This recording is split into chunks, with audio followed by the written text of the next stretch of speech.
ਦਾਊਦ ਕੀ ਚਾਹ ਰਿਹਾ ਹੈ ਜਾਣਦੇ ਹੋ? ਪ੍ਰਭੂ ਤੂੰ ਮੇਰੇ ਘਰ ਕਦੋਂ ਆਏਗਾ? ਤੂੰ ਮੇਰੇ ਘਰ ਦੇ ਵਿੱਚ ਰਹਿ। ਯਾਨੀ ਦਾਊਦ ਅਸਲ ਦੇ ਵਿੱਚ ਕੀ ਚਾਹ ਰਿਹਾ ਹੈ? ਉਹ ਆਪਣੇ ਘਰ 'ਚ ਪਰਮੇਸ਼ਵਰ ਦੀ ਹਜ਼ੂਰੀ ਨੂੰ ਚਾਹੁੰਦੇ ਹੋਏ ਉਹਦੇ ਲਈ ਉਹ ਤਿਆਰੀਆਂ ਕਰ ਰਿਹਾ ਸੀ। ਕੀ ਤੁਸੀਂ ਆਪਣੇ ਘਰ 'ਚ ਪ੍ਰਭੂ ਨੂੰ ਆਉਣ ਦੇਣਾ ਚਾਹੁੰਦੇ ਹੋ?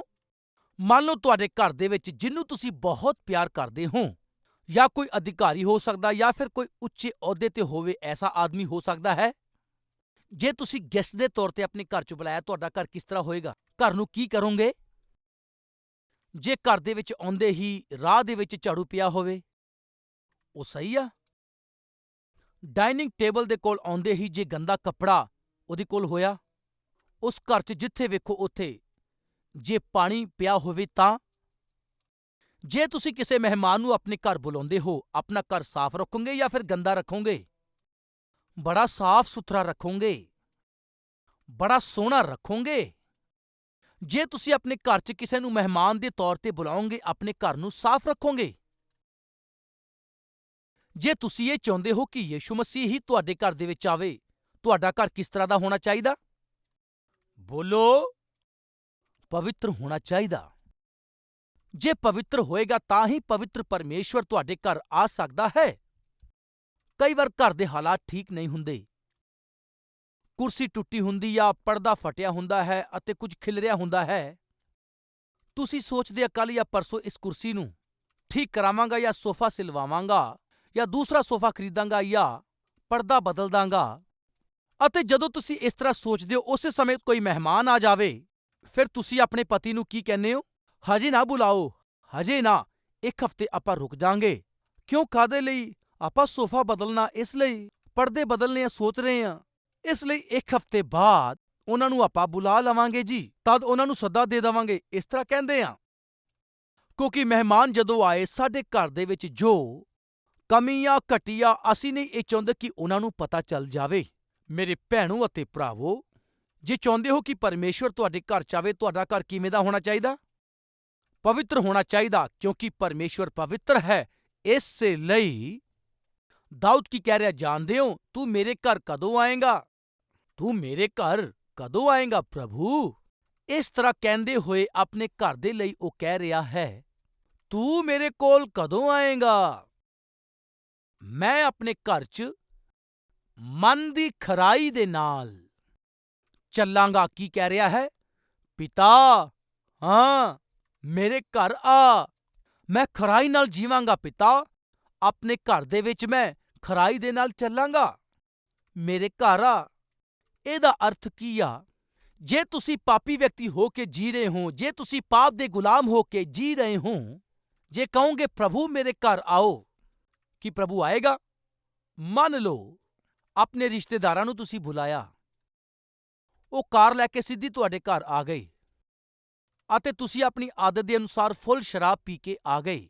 ਤੁਸੀਂ ਸ਼ਰਾਬ ਪੀ ਕੇ ਘਰ ਆਏ, ਇੱਧਰ-ਉੱਧਰ ਡਿੱਗ ਰਹੇ ਹੋ। ਆਏ ਹੋਏ ਰਿਸ਼ਤੇਦਾਰ ਉੱਥੇ ਬੈਠੇ ਆ। ਮੈਂ ਪੁੱਛਦਾ, ਤੁਸੀਂ ਸ਼ਰਾਬ ਪੀਤੀ ਆ, ਤੁਹਾਡੇ ਰਿਸ਼ਤੇਦਾਰਾਂ ਨੂੰ ਸ਼ਾਂਤੀ ਮਿਲੇਗੀ? ਉਹ ਖੁਸ਼ੀ ਨਾਲ ਤੁਹਾਡੇ ਨਾਲ ਗੱਲ ਕਰ ਸਕਣਗੇ? ਪੀਣ ਤੋਂ ਬਾਅਦ ਤੁਹਾਡੇ ਵਿਵਹਾਰ ਨੂੰ ਵੇਖ ਕੇ, ਤੁਹਾਡੀਆਂ ਹਰਕਤਾਂ ਵੇਖ ਕੇ ਉਹ ਉੱਠ ਕੇ ਚਲੇ ਜਾਣਗੇ? ਇਸ ਨੂੰ ਤਾਂ ਅਕਲ ਹੀ ਨਹੀਂ ਆ। ਸਾਨੂੰ ਬੁਲਾ ਕੇ ਵੀ ਇਹ ਵਿਅਕਤੀ ਪੀ ਕੇ ਆਇਆ ਹੈ ਕਹਿਣ ਤੇ ਛੀ, ਐਸੇ ਵਿਅਕਤੀ ਦੇ ਘਰ ਕਦੇ ਵੀ ਅਸੀਂ ਦੁਬਾਰਾ ਨਹੀਂ ਆਵਾਂਗੇ। ਹੁੰਦਾ ਹੈ ਜਾਂ ਨਹੀਂ? ਜੇ ਪਰਮੇਸ਼ਵਰ ਨੂੰ ਆਪਣੇ ਘਰ ਬੁਲਾਉਣਾ ਹੈ, ਆਪਣੇ ਘਰ ਦੇ ਕੋਲ ਜੇ ਬੁਲਾਉਣਾ ਹੈ, ਤਾਂ ਜੀਵਨ ਕਿਸ ਤਰ੍ਹਾਂ ਦਾ ਹੋਣਾ ਚਾਹੀਦਾ? ਸੁਭਾਅ ਕਿਸ ਤਰ੍ਹਾਂ ਦਾ ਹੋਣਾ ਚਾਹੀਦਾ? ਸਾਡੀ ਆਤਮਿਕਤਾ ਕਿਸ ਤਰ੍ਹਾਂ ਹੋਣੀ ਚਾਹੀਦੀ ਆ? ਮੈਂ ਇੱਕ ਸਵਾਲ ਪੁੱਛਦਾ ਹਾਂ, ਤੁਹਾਡੇ ਵਿੱਚੋਂ ਕਿੰਨੇ ਚਾਹ ਰਹੇ ਆ ਕਿ ਯਿਸੂ ਮੇਰੇ ਘਰ ਦੇ ਵਿੱਚ ਆਵੇ? ਮੈਂ ਪੂਰੇ ਮਨ ਤੋਂ ਚਾਹੁੰਦਾ ਹਾਂ। ਕਹਿਣ ਵਾਲੇ ਆਪਣੇ ਹੱਥਾਂ ਨੂੰ ਵਿਖਾਓ। ਇੱਛਾ ਤਾਂ ਵਧੀਆ ਹੈ। ਇਹ ਵੀ ਚਾਹੁੰਦੇ ਹੋ ਕਿ ਯਿਸੂ ਮਸੀਹ ਤੁਹਾਡੇ ਘਰ ਦੇ ਵਿੱਚ ਆਵੇ। ਫਿਰ ਤੁਸੀਂ ਕਿਵੇਂ ਰਹਿਣਾ ਹੈ? ਦੱਸੋ। ਪਤੀ ਪਤਨੀ ਹਮੇਸ਼ਾ ਲੜਦੇ ਝਗੜਦੇ ਗਾਲਾਂ ਕੱਢਦੇ ਆ। ਘਰ 'ਚ ਰਿਸ਼ਤੇਦਾਰ ਆਏ, ਨਾਲ ਦੇ ਕਮਰੇ 'ਚ ਸੁੱਤੇ। ਪਤੀ ਅਤੇ ਪਤਨੀ ਨੇ ਲੜਨਾ ਸ਼ੁਰੂ ਕਰ ਦਿੱਤਾ ਅਤੇ ਉਹ ਕਵੇ, ਮੈਂ ਤੁਹਾਡੇ ਪੈਰਾਂ 'ਚ ਪੈਂਦੀ ਆ ਜੀ, ਇਹ 2 ਦਿਨ ਸ਼ਾਂਤੀ ਨਾਲ ਰਹੋ, ਸਾਡੀ ਇੱਜ਼ਤ ਚਲੀ ਜਾਏਗੀ। ਇਸ ਤਰ੍ਹਾਂ ਪਤੀ ਜਾਂ ਪਤਨੀ ਕਹਿਣਗੇ ਕਿ ਨਹੀਂ? ਮੈਂ ਪੁੱਛਦਾ ਹਾਂ, 2 ਦਿਨ ਅਸੀਂ ਸ਼ਾਂਤੀ ਨਾਲ ਰਵਾਂਗੇ। ਉਹਨਾਂ ਦੇ ਜਾਣ ਤੋਂ ਬਾਅਦ ਜਿੰਨਾ ਚਾਹੋ ਅਸੀਂ ਆਪਸ 'ਚ ਲੜ ਲਾਂਗੇ। ਆਲੇ ਦੁਆਲੇ ਦੀਵਾਰ ਹੈ ਨਾ, ਘੱਟੋ ਘੱਟ 4 ਦਿਨ, ਜਿੰਨੀ ਦੇਰ ਤੱਕ ਸਾਡੇ ਉਹ ਘਰ ਵਿੱਚ ਆ, ਆਪਾਂ ਨਾ ਲੜੀਏ। ਸਮਝੋ, ਉਹ ਹੈ ਇਸ ਲਈ ਤੁਸੀਂ ਚੁੱਪਚਾਪ ਬੈਠੇ ਹੋ, ਨਹੀਂ ਤਾਂ ਵਿਖਾ ਦੇਣਾ ਸੀ। ਜੇ ਸਾਡੇ ਘਰ ਦੇ ਵਿੱਚ ਕੋਈ ਰਵੇ, ਆਮ ਤੌਰ ਤੇ ਅਸੀਂ ਕੰਟਰੋਲ ਦੇ ਵਿੱਚ ਰਹਿੰਦੇ ਹਾਂ। ਪੂਰੀ ਦੁਨੀਆ ਤੇ ਰਾਜ ਕਰਨ ਵਾਲਾ ਪਰਮੇਸ਼ਵਰ ਜੇ ਤੁਹਾਡੇ ਘਰ ਜਾਂ ਮੇਰੇ ਘਰ ਆਵੇ, ਹੋਰ ਕਿੰਨਾ ਸਾਨੂੰ ਧਿਆਨ ਨਾਲ ਰਹਿਣਾ ਚਾਹੀਦਾ ਹੈ, ਸੋਚ ਕੇ ਵੇਖੋ।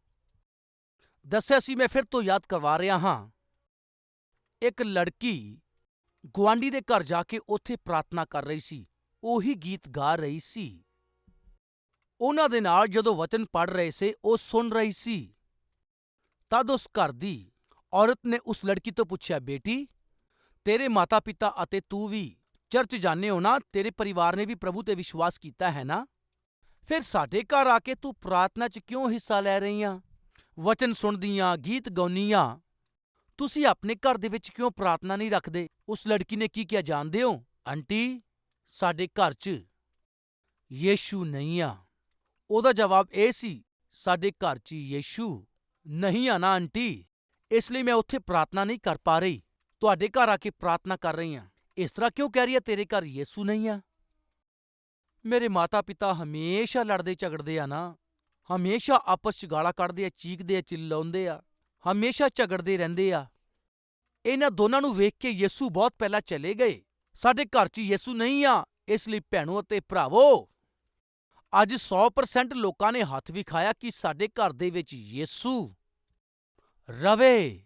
ਜੇ ਤੁਸੀਂ ਚਾਹੁੰਦੇ ਹੋ ਪ੍ਰਭੂ ਤੁਹਾਡੇ ਘਰ 'ਚ ਰਵੇ, ਪ੍ਰਭੂ ਦੇ ਵਿਰੁੱਧ ਚਾਹੇ ਤੁਹਾਡੀਆਂ ਗੱਲਾਂ ਹੋਵੇ ਜਾਂ ਉਹਨਾਂ ਦੇ ਉਲਟ ਕੰਮ ਹੋਵੇ ਜਾਂ ਉਹਨਾਂ ਦੇ ਵਿਰੁੱਧ ਆਦਤਾਂ ਹੋਵੇ ਜਾਂ ਵਿਵਹਾਰ ਹੋਵੇ, ਤੁਹਾਡੇ ਤੇ ਤੁਹਾਡੇ ਘਰ 'ਚ ਨਹੀਂ ਆਉਣਗੇ।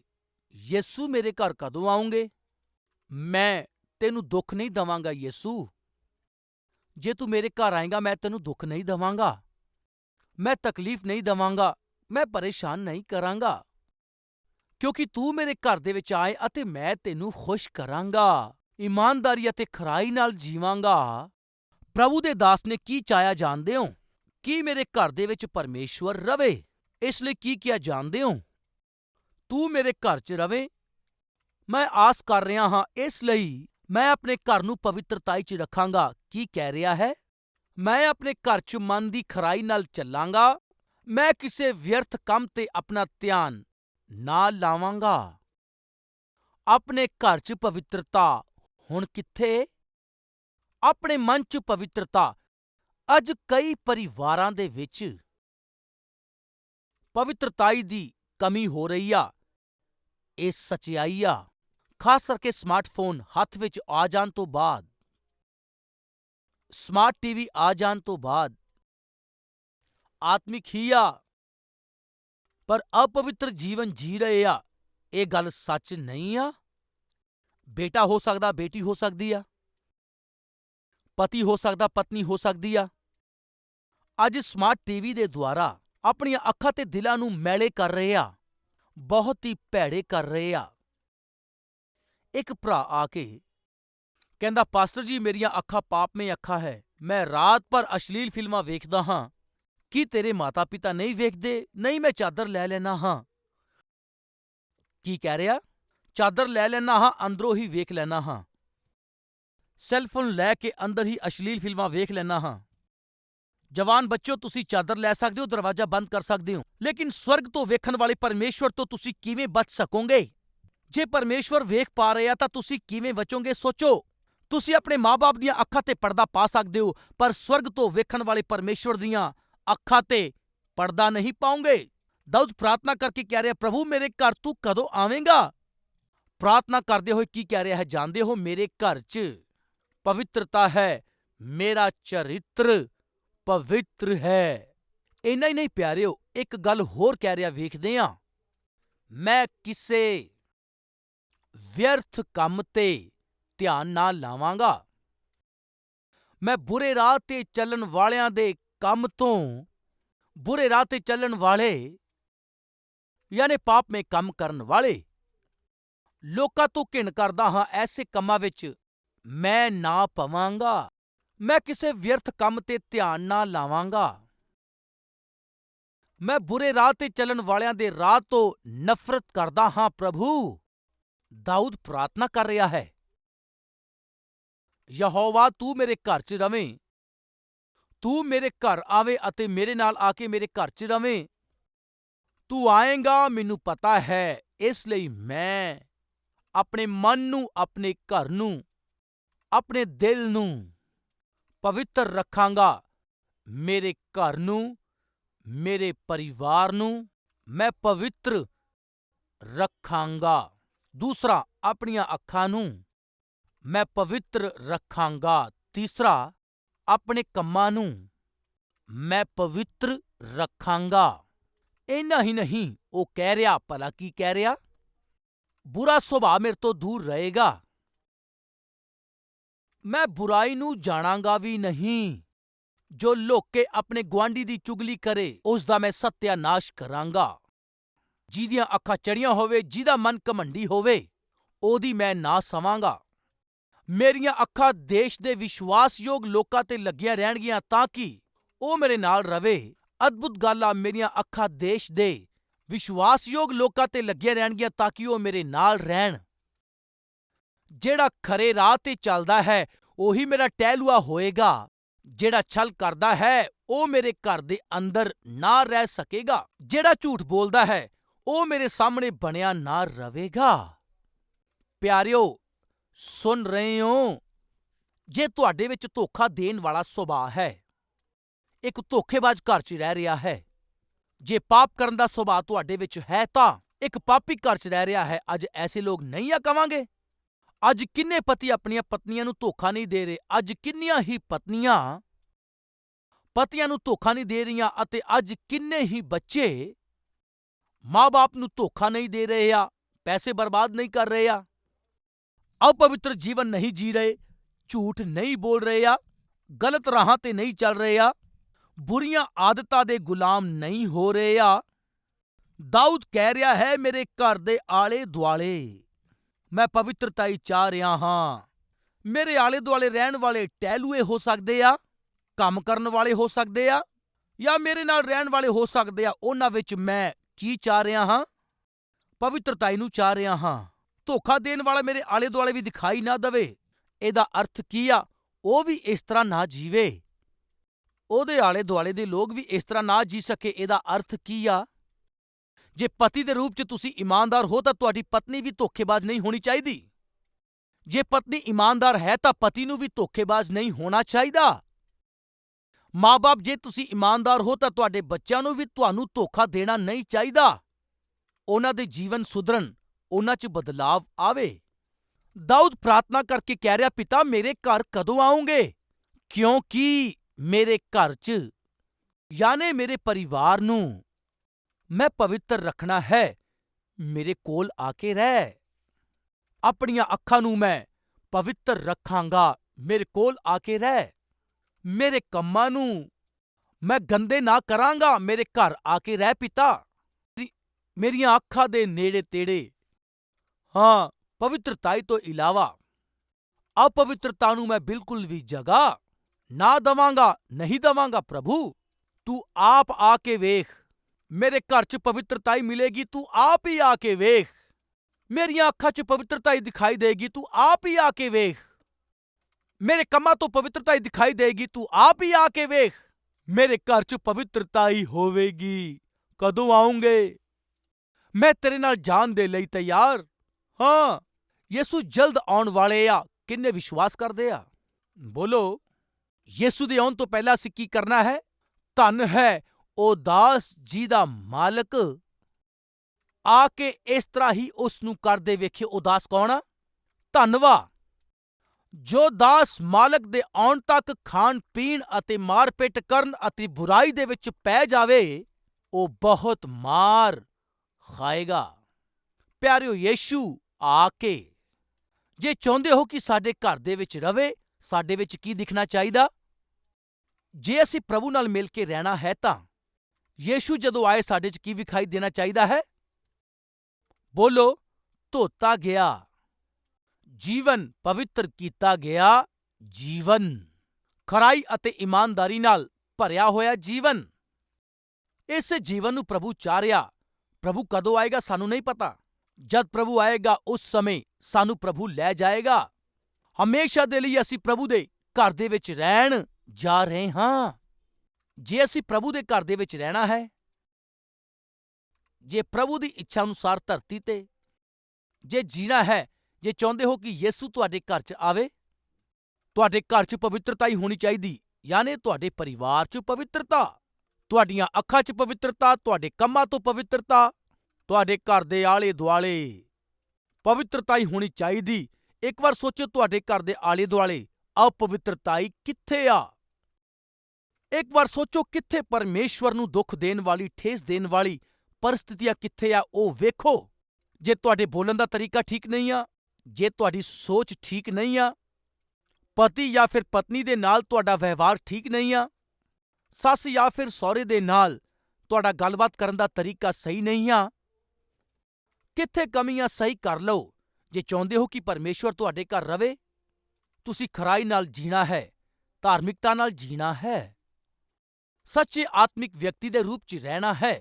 ਆਪਣੇ ਘਰ 'ਚ, ਆਪਣੇ ਕੰਮਾਂ 'ਚ, ਆਪਣੀਆਂ ਅੱਖਾਂ 'ਚ, ਘਰ ਦੇ ਆਲੇ ਦੁਆਲੇ, ਘਰ ਦੇ ਅੰਦਰ ਕੀ ਹੋਣਾ ਚਾਹੀਦਾ? ਪਵਿੱਤਰਤਾ ਹੀ। ਭਲਾ ਕਿਉਂ? ਜੇ ਤੁਸੀਂ ਚਾਹੁੰਦੇ ਹੋ ਕਿ ਪਰਮੇਸ਼ਵਰ ਤੁਹਾਡੇ ਘਰ ਦੇ ਵਿੱਚ ਰਵੇ, ਜ਼ਰੂਰ ਇਹ 4 ਗੱਲਾਂ ਤੁਹਾਡੇ ਘਰ 'ਚ 4 ਦੀਵਾਰੀ ਤਰ੍ਹਾਂ ਹੋਣੀਆਂ ਚਾਹੀਦੀਆਂ ਹੈ। ਐਸੀ ਕਿਰਪਾ ਪ੍ਰਭੂ ਹਰ ਇੱਕ ਦੇ ਉੱਪਰ ਕਰ ਸਕੇ। ਆਓ ਪ੍ਰਾਰਥਨਾ ਕਰੀਏ।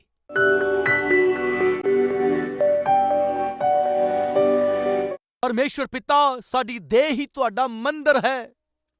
ਪਵਿੱਤਰ ਕਰੋ ਪਿਤਾ, ਇਸ ਘਰ ਨੂੰ ਪਵਿੱਤਰ ਕਰ ਦਿਓ। ਮੇਰੀਆਂ ਅੱਖਾਂ ਨੂੰ ਪਵਿੱਤਰ ਕਰੋ, ਮੇਰੇ ਕੰਮਾਂ ਨੂੰ ਪਵਿੱਤਰ ਕਰੋ।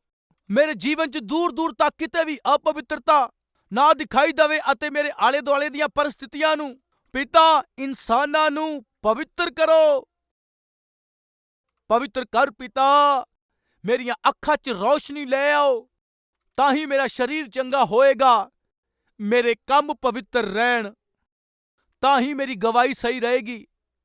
ਮੇਰੇ ਆਲੇ ਦੁਆਲੇ ਦੇ ਮਿੱਤਰ ਆਤਮਿਕ ਹੋ ਸਕਣ, ਤਾਂ ਹੀ ਮੇਰੀ ਆਤਮਿਕਤਾ ਬਚੀ ਰਹੇਗੀ। ਪਿਤਾ, ਮੇਰੇ ਘਰ ਦੇ ਵਿੱਚ, ਮੇਰੀਆਂ ਅੱਖਾਂ ਦੇ ਵਿੱਚ, ਮੇਰੇ ਕੰਮਾਂ ਦੇ ਵਿੱਚ, ਮੇਰੇ ਘਰ ਦੇ ਅੰਦਰ ਪਵਿੱਤਰਤਾ ਨਾਲ ਰਹਿ ਸਕਾਂ, ਐਸੀ ਕਿਰਪਾ ਕਰੋ। ਕਿਸੇ ਵੀ ਅਪਵਿੱਤਰ ਸਥਾਨ ਤੇ ਮੈਂ ਨਾ ਜਾ ਸਕਾਂ। ਜਿੱਥੇ ਅਪਵਿੱਤਰ ਲੋਕ ਰਹਿੰਦੇ ਆ, ਉੱਥੇ ਮੈਂ ਨਾ ਜਾਵਾਂ। ਮੈਂ ਆਪਣੇ ਨੇੜੇ ਪਾਪ ਨੂੰ ਨਾ ਆਉਣ ਦੇਵਾਂ। ਪ੍ਰਭੂ, ਤੂੰ ਮੇਰੇ ਨਾਲ, ਮੇਰੇ ਦਿਲ ਦੇ ਵਿੱਚ ਮੇਰੇ ਨਾਲ ਵਾਸ ਕਰ ਸਕੇ, ਐਸੀ ਆਸ ਕਰ ਰਹੇ ਹਾਂ। ਇਸ ਲਈ ਜਿਵੇਂ ਦਾਊਦ ਨੇ ਕਿਹਾ, ਤੁਸੀਂ ਮੇਰੇ ਘਰ ਕਦੋਂ ਆਓਗੇ, ਉਸੇ ਤਰ੍ਹਾਂ ਮੇਰੇ ਘਰ ਦੇ ਵਿੱਚ ਵੀ ਆਓ ਪਿਤਾ। ਆਓ ਅੱਬਾ, ਆ ਕੇ ਸਾਡੇ ਨਾਲ ਰਵੋ। ਸਾਡੇ ਘਰ 'ਚ ਰਹਿ ਪਿਤਾ, ਸਾਡੇ ਪਰਿਵਾਰ 'ਚ ਰਹਿ ਪਿਤਾ, ਸਾਡੇ ਮਨਾਂ 'ਚ ਵਾਸ ਕਰ ਪਿਤਾ। ਪਵਿੱਤਰ ਜੀਵਨ ਜੀਣ ਦੀ ਕਿਰਪਾ ਸਾਡੇ ਤੇ ਕਰ ਦਿਓ ਪਿਤਾ। ਇਹਨਾਂ ਵਚਨਾਂ ਨੂੰ ਦੇਣ ਦੇ ਲਈ ਤੁਹਾਡਾ ਧੰਨਵਾਦ। ਇਹਨਾਂ ਵਚਨਾਂ ਨੂੰ ਸਾਡੇ ਮਨਾਂ 'ਚ ਫਲਵੰਤ ਕਰੋ। ਇਹ ਵਚਨ ਪਿਤਾ ਸਾਨੂੰ ਪਵਿੱਤਰ ਕਰ ਸਕੇ, ਸਾਡੇ 'ਚ ਬਦਲਾਵ ਲਿਆ ਸਕੇ, ਸਾਡੇ ਸੁਭਾਅ ਨੂੰ ਬਦਲ ਸਕੇ।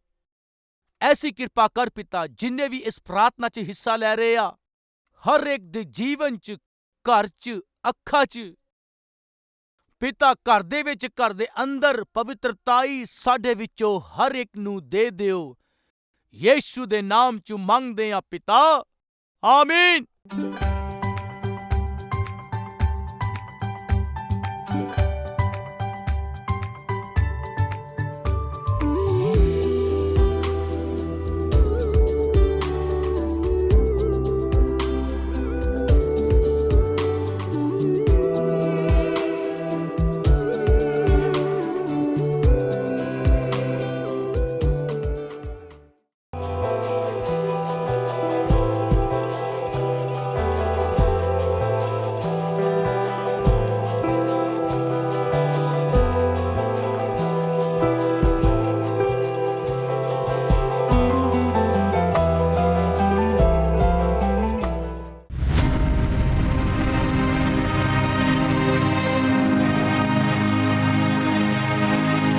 आप सबको शलोम। मेरा नाम विद्यासागर है और मेरी पत्नी का नाम नागलक्ष्मी है। मैं प्रभु का बैच छोड़कर अपने मर्जी के अनुसार जी रहा था। मैं असिस्टेंट सिक्योरिटी ऑफिसर के जैसे 15 सालों से नौकरी कर रहा था। सुरक्षा के विषय में मुझे सब कुछ देखना था, लेकिन मैं ही चोरी करना शुरू किया, धोखे से पैसे कमाना शुरू किया और जो पैसे कमाता था उन पैसों से बहुत शराब पीता था, सिगरेट पीता था और गुटखा खाता था। अपने मर्जी के अनुसार जीवन बिताता था।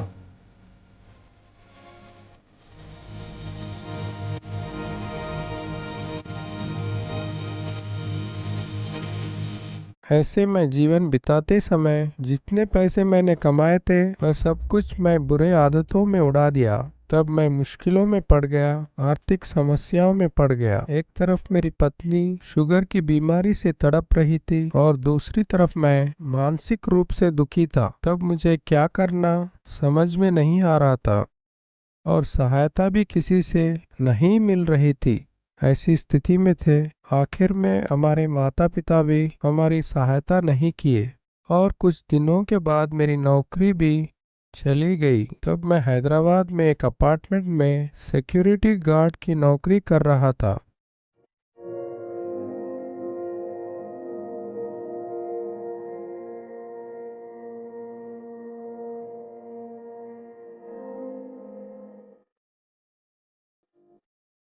घर में मैं कलवरी आवाज टीवी प्रोग्राम देखती थी और आत्मिक रूप से आगे बढ़ती थी। मैं जैसे आगे बढ़ रही थी, मैं चाहती थी कि मेरे पति भी आत्मिक रूप से आगे बढ़े, लेकिन वो मेरी बात नहीं सुनते थे। मैं प्रभु से दुख से प्रार्थना करती थी, मेरे पति के बुरे आदतों से छुड़ाए। हर रविवार को जब मैं चर्च को जाती थी, मैं अपने पति को भी आने कहती थी। तब एक दिन रविवार को मेरे पति भी मेरे साथ चर्च आए। उस दिन वचन के द्वारा प्रभु मुझसे सीधे बात किए।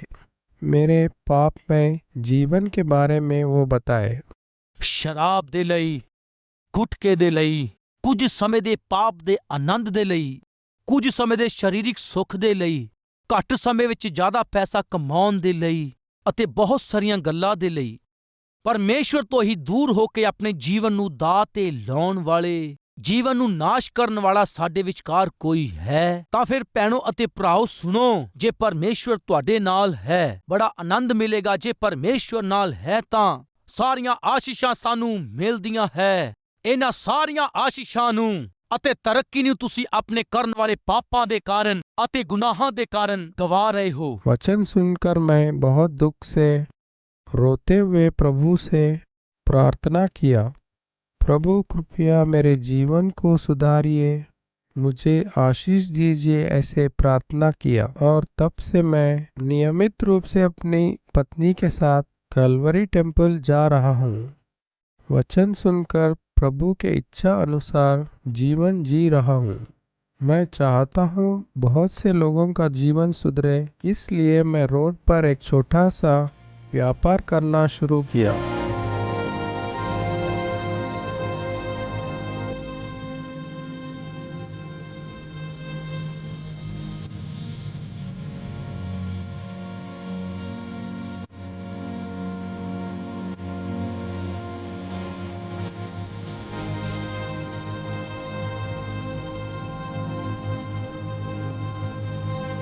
बहुत कम पैसे मैं कमाता था। उन्हीं पैसों में से मैं कुछ पैसों को इकट्ठा करके अब तक 5 बार प्रभु का सुसमाचार सुनाया।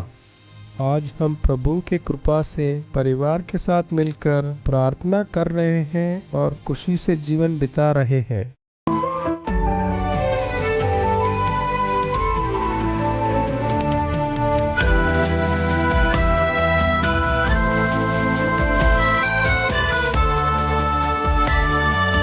प्रभु का वचन जैसे है वैसे प्रचार कर रहे हैं, हमें कीमती पाठ सिखा रहे हैं। प्रभु के दास को हमारा धन्यवाद। अपने वचन से हमसे बात किए, हमारे जीवन को सुधारे। यीशु को सारी महिमा, आदर और गौरव मिले। ये भाई किस तरह से शराब का गुलाम होकर एक अच्छी नौकरी को खो दिया और अभागे स्थिति में पहुंच गया। हम देखे ऐसे समय में कलवरी आवाज के कार्यक्रम को उनकी पत्नी देखते हुए पति भी देखना जब आशा की, उनके सुने गए वचन के द्वारा उसके पति में सुंदर बदलाव आया। उतना ही नहीं, उनके जीवन में लाए गए बदलाव के कारण इस सामर्थी वचन को दूसरों तक पहुंचाना सोचकर एक नाइट वॉचमैन के रूप में इस छोटी नौकरी को करते हुए भी साल में 2 बार कलवरी आवाज की सहायता करके सुसमाचार का दान किए। कारण क्या है कि बिगड़े हुए जीवन को, नाश होने वाले जीवन को जो सुधारा है वो परमेश्वर का पवित्र वचन है। ये वचन बहुत से लोगों तक पहुंचाया जाना है कह के गरीबी होते हुए भी एक बड़े मन के साथ किस तरह से वचन के लिए सहायता कर रहे हैं, अभी हमने देखा। आज आप में कोई है क्या? मेरे जीवन को प्रभु सुधारा है, मेरे परिवार को बनाया है, दीन स्थिति से प्रभु मुझे उठाया है। अगर ऐसे आप कह रहे हैं तो हम सबकी जिम्मेदारी है, वो क्या है कि उन तक सुसमाचार को पहुंचाने के लिए हमें सहायता करना है। कलवरी आवाज को देखकर ही तो वो गृहिणी अपने घर को बना सकी, पति को सुधार सकी। इस तरह लाखों और करोड़ों लोग कलवरी आवाज के द्वारा अपने जीवन को सुधार रहे हैं, परिवार को बना रहे हैं। एक तेलुगु राज्य में ही नहीं, भारत में रहने वाले हर एक राज्य में हमारा कलवरी आवाज उनकी ही भाषा में प्रसार हो रहा है, प्रचार किया जा रहा है। वो केवल इस तरह के दीन भाइयों और बहनों के द्वारा किए गए सहायता के द्वारा संभव हो रहा है। यानी जहां तक भी बिगड़े हों, पतित हुए हों, पवित्र करने वाला परमेश्वर है, वही है जिसका मैं प्रचार करता हूं, प्रभु यीशु मसीह। उस यीशु मसीह से आप जितनी दूर रहेंगे उतना ही आप परमेश्वर के आशीषों से दूर हो जाएंगे, उतना ही आप परमेश्वर के आनंद, शांति और सुरक्षा से आप दूर हो जाएंगे। आप जितना परमेश्वर के निकट जाएंगे उतनी निकट आशीषें भी आएंगी। आप जितना भी बिगड़े हों, बर्बाद हुए हों, आपको ठीक करने वाला परमेश्वर हैं। एक अवसर उन्हें देने से काफी है। प्रभु को आपके हृदय में, आपके परिवार में आह्वान देने से काफी है। आपके जीवन को सुधार देगा, परमेश्वर के गवाह के रूप में आपको बदल देगा। किस तरह? ये गवाहियां उसके उदाहरण हैं। और उसी समय उनके जीवन सही होने के बाद वे चुपचाप नहीं रह पाए प्रियो। वे थोड़ा ही कमाते हैं, उनका वेतन बहुत ही सीमित होने पर भी वे सुसमाचार को लाखों लोगों तक पहुंचाने के लिए लगातार मदद करते हुए परमेश्वर के प्रति धन्यवाद को वे प्रकट किए। हम भी इसी तरह से मसीह के दिए हुए उद्धार को अनुभव करते हुए मसीह के सुसमाचार को प्रचार करने के लिए मदद करने से कितना अच्छा होगा।